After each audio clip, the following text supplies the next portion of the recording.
नमस्कार दोस्तों, आज हम एक इंटरेस्टिंग टॉपिक के बारे में बात करने वाले हैं। आप सब जानते हैं कि सभी मॉडर्न फाइटर एयरक्राफ्ट में आफ्टर बर्निंग टर्बोफैन इंजन का इस्तेमाल किया जाता है और फाइटर जेट्स होने की वजह से इनको काफ़ी वेपन लोड के साथ टेक ऑफ करना पड़ता है और डॉग फाइट के दौरान दुश्मन के साथ एंगेज होना पड़ता है, जिस वजह से इनके इंजन काफ़ी तगड़े होने चाहिए जो कि एकदम से बहुत ज़्यादा थ्रस्ट को प्रोड्यूस कर सके और जल्दी से ही स्पीड को गेन कर सके,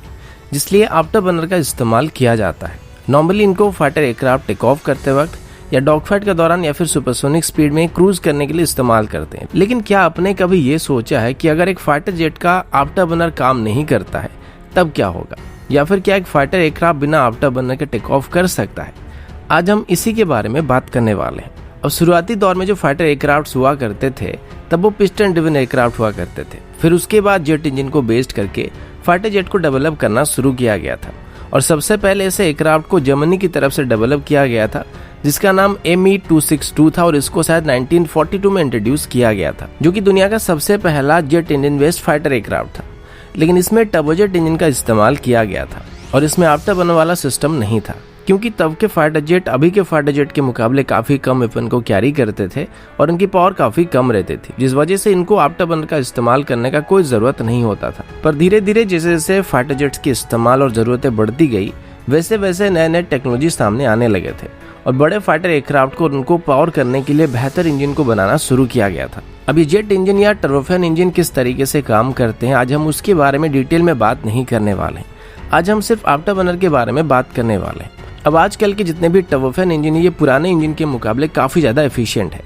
लेकिन एक आम टर्बोफैन इंजन की बात करें तो नॉर्मली इसकी एग्जॉस्ट से जो हवा निकलती है उसके अंदर काफ़ी ज़्यादा ऑक्सीजन होता है। आप सोच रहे होंगे कि जेट इंजन के अंदर केरोसिन या एविएशन फ्यूल के साथ जो कंबस्शन प्रक्रिया होती है उसके बाद एयरक्राफ्ट की इंजन की एग्जॉस्ट से जो हवा निकलता है उसमें ऑक्सीजन नहीं होता होगा, लेकिन आप गलत हैं। इसमें काफ़ी सारा ऑक्सीजन बचा हुआ होता है। अब रिसर्च से पता लगा कि अगर हम बचे हुए ऑक्सीजन का भी सही से इस्तेमाल कर सके तो हम सेम इंजन की परफॉर्मेंस को लगभग 40% से लेके मैक्सिमम 70% के आसपास बेहतर कर सकते हैं। और इसी वजह से आफ्टर बर्नर को इंट्रोड्यूस किया गया था, जिसे एडिशनल फ्यूल को सीधे एग्जॉस्ट सेक्शन में इंजेक्ट किया जाता था और एग्जॉस्ट से बाहर निकलने वाली ऑक्सीजन का पूरा इस्तेमाल किया जाता था। यह आमतौर पर एक रिंग की तरह होती है जिसमें काफ़ी सारे पाइप्स लगे हुए होते हैं और इसी से फ्यूल को इंजन के अंदर इंजेक्ट किया जाता है, जो कि एक एडिशनल बर्नर के तौर पर वहाँ पे काम करता है। अब इसको इंट्रोड्यूस करने के बाद हम सेम इंजन से लगभग 2 गुना ज़्यादा थ्रस्ट को हासिल कर पाते हैं। एग्जाम्पल के तौर पर देखें तो तेजस में जो जनरल इलेक्ट्रिक की 404 इंजन का इस्तेमाल किया जाता है ये बिना आफ्टर बर्नर के लगभग 53 किलोन्यूटन के आसपास की थ्रस्ट को जनरेट कर पाता है, लेकिन आफ्टर बर्नर के साथ यही इंजन लगभग 90 किलोन्यूटन के आसपास की थ्रस्ट को प्रोड्यूस करती है। लेकिन एक और दिक्कत ये कि आफ्टर बर्नर का इस्तेमाल करने से काफी सारा फ्यूल भी खर्च होता है। मतलब आप मान के चलिए एक नॉर्मल टर्बोफैन इंजन को ऑपरेट करने के लिए जितना फ्यूल खर्चा होता है सेम इंजन में अगर हम आफ्टर बर्नर का इस्तेमाल करते हैं तो लगभग 3 से 4 गुना ज्यादा फ्यूल खर्च होता है। और कई एयरक्राफ्ट ऐसे होते हैं जिसमें अगर लगातार 6 मिनट तक आफ्टर बर्नर का इस्तेमाल किया जाए तो उनकी सारी इंटरनल फ्यूल खत्म हो सकती है, जिस वजह से आफ्टर बर्नर का इस्तेमाल नाप तोल कर किया जाता है। नॉर्मली इनको टेक ऑफ करते वक्त या डॉग फाइट के दौरान स्पीड को और अल्टीट्यूड को मेंटेन करने के लिए यूज किया जाता है या फिर सुपर क्रूज करने के लिए इस्तेमाल किया जाता है। लेकिन अगर किसी कारण की वजह से किसी एयरक्राफ्ट का आफ्टर बर्नर काम नहीं करता है तब क्या होगा? क्या एयरक्राफ्ट बिना आफ्टर बर्नर की उड़ान भर सकेगा या फिर क्रैश हो जाएगा? और सबसे बड़ी बात यह कि फाइटर एयरक्राफ्ट बिना आफ्टर बर्नर के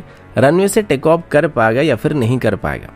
इसका जवाब हाँ में भी है और ना में भी है। ये जानने के लिए कई सारे फैक्टर मायने रखते हैं, जैसे कि हर एक एयरक्राफ्ट की डिजाइन अलग होती है जिस वजह से उनकी वेट और एरोडायनामिक स्ट्रक्चर जो होता है वो अलग होता है। ऐसे में अलग अलग एयरक्राफ्ट को टेक ऑफ करने के लिए या फिर लैंड करने के लिए जो डिस्टेंस की जरूरत पड़ती है या फिर रनवे की जरूरत पड़ती है वो अलग अलग होती है। आप मान के चल सकते हैं कि अगर एक SU-30 MKI जैसे बड़े एयरक्राफ्ट और हेवी एयरक्राफ्ट की बात की जाए तो इसको टेक ऑफ करने के लिए जितनी रनवे की जरूरत पड़ेगी राफेल या तेजस जैसे छोटे एयरक्राफ्ट को टेक ऑफ करने के लिए उसके मुकाबले काफी कम रनवे की जरूरत पड़ेगी। अगर हमारी SU-30 MKI 1 किलोमीटर में टेक ऑफ कर सकता है तो तेजस वहाँ पे 700 मीटर में ही टेक ऑफ कर सकता है। अभी एग्जैक्ट फिगर नहीं है, मैं बस आपको समझाने के लिए बता रहा हूँ। इसके अलावा एक और फैक्टर ये कि हर एक एयरक्राफ्ट का जो टेक ऑफ का स्पीड होता है वो अलग अलग होता है, जिस वजह से कोई एयरक्राफ्ट को टेक ऑफ करने के लिए अगर 300 किलोमीटर प्रति घंटे की रफ्तार की जरूरत पड़ती है तो कोई एयरक्राफ्ट 250 किलोमीटर प्रति घंटे की रफ्तार में भी टेक ऑफ कर सकता है।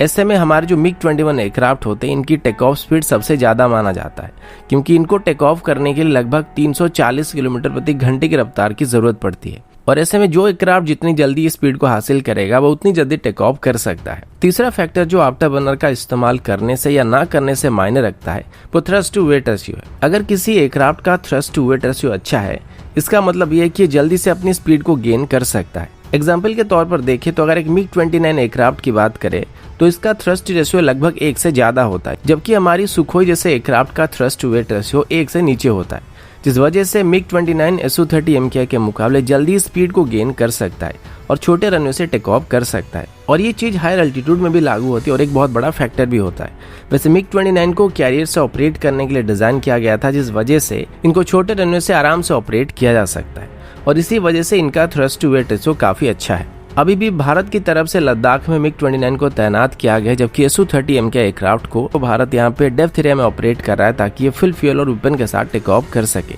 हम चाहे तो इनको लेह से भी ऑपरेट कर सकते हैं, लेकिन वहाँ पर अल्टीट्यूड की वजह से हमें इनकी वेपन कैरिंग कैपेसिटी के साथ थोड़े कॉम्प्रोमाइज करने पड़ सकते हैं। अब वापस टॉपिक पर आए तो जितने भी फाइटर एयरक्राफ्ट होते हैं इनको अपने खुद के वजन के साथ एक्स्ट्रा लोड को भी कैरी करना पड़ता है, जो कि एक्स्ट्रा लोड होता है जिनको लेके टेक ऑफ करने के लिए इनको इनिशियल बूस्ट की जरूरत पड़ती है। अब यहाँ पर अगर हमारे पास एक बहुत बड़ी रनवे मौजूद है जो कि प्लेन एरिया में मौजूद है, तो ऐसे में फाइटर जेट्स भी यहाँ पर बिना आफ्टर बर्नर के टेक ऑफ कर सकते हैं, लेकिन हायर अल्टीट्यूड में उनको मुश्किल हो सकती है। दूसरी चीज ये है कि नॉर्मली फाइटर जेट किसी स्पेसिफिक मिशन के लिए स्क्रैम्बल किए जाते हैं, इस वजह से इनको एक लिमिटेड टाइम लाइन के अंदर टेक ऑफ करना होता है, चाहे वो इंटरसेप्शन मिशन हो, कैप मिशन हो या फिर कोई स्पेसिफिक मिशन हो, जिस वजह से इनको टेक ऑफ करने के बाद कम से कम वक्त के अंदर ही एक स्पेसिफिक अल्टीट्यूड में जाके पहुंचना होता है। हालांकि ज्यादातर ये रूटीन एक्सरसाइज होती है, लेकिन हर बार इनको रियल वर्ल्ड कंडीशन में ड्रिल की तरह किया जाता है, जिस वजह से हर एक फाइटर एयरक्राफ्ट कम से कम रनवे के साथ ही टेक ऑफ करने की कोशिश करते हैं और आफ्टर बर्नर का इस्तेमाल करके जल्दी से जल्दी स्पीड पकड़ने की कोशिश करते हैं या अल्टीट्यूड को गेन करने की कोशिश करते हैं। और इसी वजह से लगभग टेक ऑफ करते वक्त हर फाइटर जेट आफ्टर बर्नर का इस्तेमाल करते हैं, लेकिन स्पीड पकड़ते ही इनको बंद कर दिया जाता है। तो यहाँ पर एक बात क्लियर है कि अगर लैंड बेस्ड टेक ऑफ की बात करें तो अगर हमारे पास एक बहुत बड़ी रनवे मौजूद है तो हम बिना आफ्टर बर्नर के भी टेक ऑफ कर सकते हैं, लेकिन सी में ये पॉसिबल नहीं है और बिना आफ्टर बर्नर के कोई भी एयरक्राफ्ट कैरियर से टेक ऑफ नहीं कर सकता है, चाहे वो स्की जंप कैरियर हो या फिर कैटापल्ट बेस्ड कैरियर हो। तो ऐसे में हर एक फाइटर जेट को अपनी टेक ऑफ स्पीड को हासिल करने के लिए बस कुछ ही मीटर का रनवे मिलता है, जिसमें बिना आफ्टर बर्नर के वो अपनी स्पीड को हासिल नहीं कर सकते हैं। और कैटापल्ट बेस्ड कैरियर से भले ही उनको इनिशियल बूस्ट मिल जाता है, लेकिन उस स्पीड को सस्टेन करने के लिए उनको शुरुआत में कुछ समय के लिए आफ्टर बर्नर की इस्तेमाल करने की जरूरत पड़ती है। मैक्सिमम मॉडर्न एयरक्राफ्ट बिना आफ्टर बर्नर के प्लेन और लंबे रनवे से टेक ऑफ कर सकते हैं, लेकिन कुछ ऐसे एयरक्राफ्ट भी हैं जिनको टेक ऑफ करने के लिए आफ्टर बर्नर मैंडेटरी होती है, जैसे कि हमारे जगुआर या फिर MiG-21 एयरक्राफ्ट जो हैं वो बिना आफ्टर बर्नर के टेक ऑफ नहीं कर सकते हैं और हर बार इनको टेक ऑफ करते वक्त आफ्टर बर्नर का इस्तेमाल करना पड़ता है। अब सवाल ये कि मान लीजिए कोई एयरक्राफ्ट टेक ऑफ कर जाता है और तब उसका आफ्टर बर्नर सही से काम कर रहा है, लेकिन अगर बाद में ये खराब हो जाता है तो एयरक्राफ्ट का क्या होगा? क्या ये सही से लैंड कर पाएगा या फिर क्रैश हो जाएगा? वैसे ये सवाल इतना कॉम्प्लिकेट भी नहीं है, क्योंकि आफ्टर बर्नर दरअसल मेन इंजन से एक अलग फंक्शन होती है और आफ्टर बर्नर फेल होने से इंजन फेल नहीं होता है और लैंडिंग करते वक्त किसी भी एयरक्राफ्ट को इतनी पावर की जरूरत नहीं पड़ती है जितना टेक ऑफ करने के लिए जरूरत होता है, जिस वजह से नॉर्मली लैंडिंग के दौरान आफ्टर बर्नर का इस्तेमाल नहीं होता है और इनका कोई खास जरूरत भी नहीं पड़ता है। तो अगर हवा में होते वक्त ये काम करना बंद कर देते हैं तब भी पायलट सही से एयरक्राफ्ट को लैंड करा सकता है। तो दोस्तों अभी के लिए इतना ही, मिलता हूँ आपसे अगले वीडियो में, तब तक के लिए जय हिंद, वंदे मातरम।